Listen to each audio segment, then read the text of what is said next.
Unit state इकाई की तरफ से आज हमारा एक सम्मेलन आयोजित किया गया है गोवा रीजन का। और इसमें हम जो बेसिकली अपनी जो हमारी समस्याएं हैं हमारे मेंबर्स की वितरकों की, वो 2-3 मेजर समस्या है। एक तो आप सबके माध्यम से हम बताना चाहेंगे कि हमें जो घर पहुंच सेवा वितरक अपने गोदाम से आपके घर तक जो सिलेंडर लेके जाता है, कैरी करता है वाहन में, आपके घर तक डिलीवरी करता है, उसके लिए 35 रुपीज़ 35 रुपये मात्र उसको होम डिलीवरी का प्रभार मिलता है। आज के युग में पोस्ट ऑफिस भी मिनिमम रजिस्टर्ड रेडी 40-45 रुपये में जाती है, लेकिन सिलेंडर का प्रभार 35 रुपये है। जबकि इस बीच में हमारे बहुत सारे खर्चे, चाहे वो इंश्योरेंस का हो, व्हीकल का हो, फ्यूल का हो, एक्सप्लोजिव हो, वेज हो, ये सब इतने रिवाइज हो चुके हैं, लेकिन हमारा कमीशन नहीं था। एक लंबे समय से, बीच में कोविड आ गया, उसके कोविड के कारण 2-3 साल डिले हुआ, उसके बाद सरकार किसी न किसी बहाने इसको टाल रही है। तो यदि आप हमसे अच्छी सेवाओं की उम्मीद करते हैं तो प्रतिफल भी उस हिसाब से मिलना चाहिए। सरकार का इस ओर ध्यान नहीं है। दूसरा, हमारी सबसे बड़ी समस्या है, हम लोग चाहते हैं कि कंपनी जो रूल्स रेगुलेशन हैं वो उनका पालन करे, नियमों का पालन करे। हमारी एक मांग है कि जो सिलेंडर के ऊपर सील होती है, आप एक 2 रुपए के भी 5 रुपए की पानी की बोतल 100 ग्राम 100 ml 200 ml आती है, वो फुल प्रूफ होती है। लेकिन कंपनियां जो सिलेंडर के ऊपर सील लगा रही हैं वो फुल प्रूफ नहीं बना रही हैं। हमारी बेसिक मांग है कि उससे हमें निजात दीजिए, आप फुल प्रूफ सील लगाइए उसके ऊपर, किसी तरह की कोई टेम्परिंग ना हो। लेकिन चूंकि वो अमानक स्टैंडर्ड के विरुद्ध जाकर के अपनी जिम्मेदारी को हमारे ऊपर सौंपने के उद्देश्य से उसको फुल प्रूफ सील नहीं बना पा रहे हैं। जबकि ये कोई बड़ा काम नहीं है, छोटी छोटी चीजें 2, 5, 10 रुपए की जो बाटलें आती हैं उनके ऊपर फुल प्रूफ सील होती है। संभव है, किया जा सकता है, पर नहीं करते। अब प्रोडक्ट उनका है, कानून ये कहता है कि वो विनिर्माता हैं और उनकी जिम्मेदारी कि जिस भी सिलेंडर को वो पैक करें, सप्लाई से पहले वो देख लें कि वो पूरी तरह BIS द्वारा तय किए गए मानक के अनुरूप है, स्टैंडर्ड के अनुरूप है कि नहीं है। लेकिन वो ये कहते हैं कि नहीं साहब, जब आप डिलीवरी करिए तब आप चेक करिए।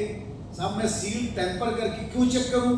कानून तो ये कहता है, मेट्रोलॉजी एक्ट की धारा 36 है कि जो पैकर है, जो निर्माता है, उसकी जिम्मेदारी है कि वो तय करे कि जब कंज्यूमर को ये प्रोडक्ट जा रहा है तो पूरी तरह मानक के अनुरूप है, स्टैंडर्ड के अनुरूप है। और दूसरी बात, वो सामान्य वस्तु नहीं है, वो एक्सप्लोजिव आइटम है। LPG जो है वो विस्फोटक सामग्री है। ये तो कंज्यूमर का राइट्स है कि जब आप विस्फोटक सामग्री कंज्यूमर तक पहुंचा रहे हैं तो पैकर को, विनिर्माता को पूरी तरह ये आश्वासन देना चाहिए, 0 टॉलरेंस होना चाहिए कि 100% मानव जीवन के लिए सुरक्षित है। यदि वो लीकेज है, कल कोई थोड़ी बहुत भी नेग्लिजेंसी हो जाती है, किचन में कहीं रेफ्रिजरेटर रखा हुआ है या कोई स्पार्किंग हो जाती है तो आग लगने की पूरी संभावना होती है। तो ये कंपनियां पूरी तरह मोनोपोली कर रही हैं।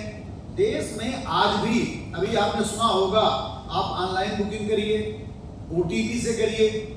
इस देश में आप खासतौर पे छत्तीसगढ़, बिहार, UP, मध्य प्रदेश, राजस्थान, जहां ग्रामीण आबादी के लोग अभी भी मोबाइल इस्तेमाल मजदूर नहीं करते। जो 70 साल का आदमी है, और यदि मोबाइल है भी तो केवल फोन कर सकता है, सुन सकता है, वो कोई मैसेज नहीं कर सकता।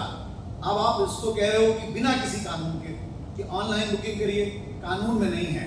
LPG के लिए आप सभी को पता है कि गवर्नमेंट ऑफ इंडिया ने 1955 में एक एसेंशियल कमोडिटी एक्ट बनाया था, आवश्यक वस्तु अधिनियम 1955।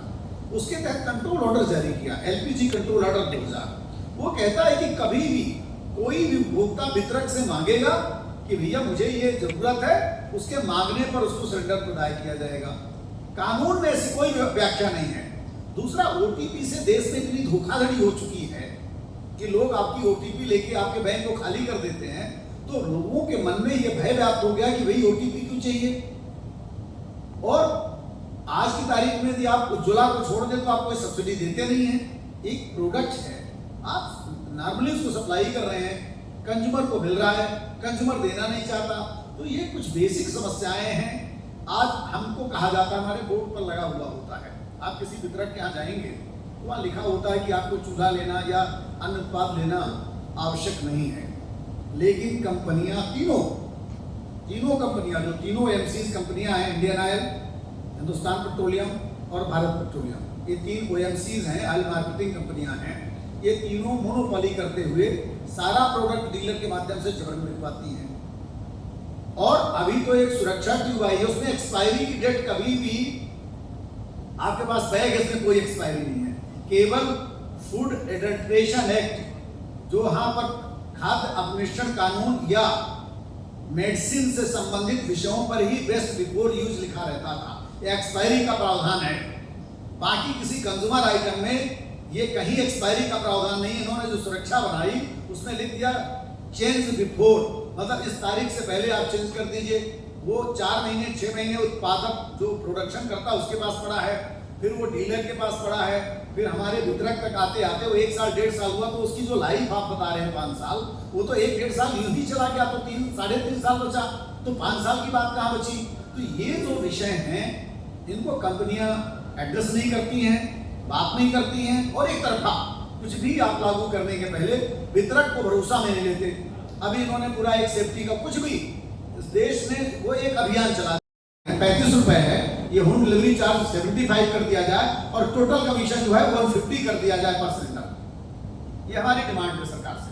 150 रुपीज। हाँ, हमारे हमें कमीशन 2 तरह मिलता है। एक मिलता है होम डिलीवरी चार्ज, जो हम आपके घर पहुंचाते हैं, और एक एडमिनिस्ट्रेटिव चार्ज मिलता है जिसमें हमारा कंप्यूटर सिस्टम से लेकर के हमारा जो ऑफिस का स्टाफ है, हमारा जो गोदाम का भंडारण स्थल है, उसकी एक्सप्लोजिव फीस है, उसके लिए हमें अलग से मिलते हैं 35 रुपए, 37 रुपए और 35 रुपए। 2 पार्ट में इसको कर दिया। एक प्रशासकीय है जिसमें हमारा ऑफिस का सेटअप, गोदाम का सेटअप, ये सारा कुछ है।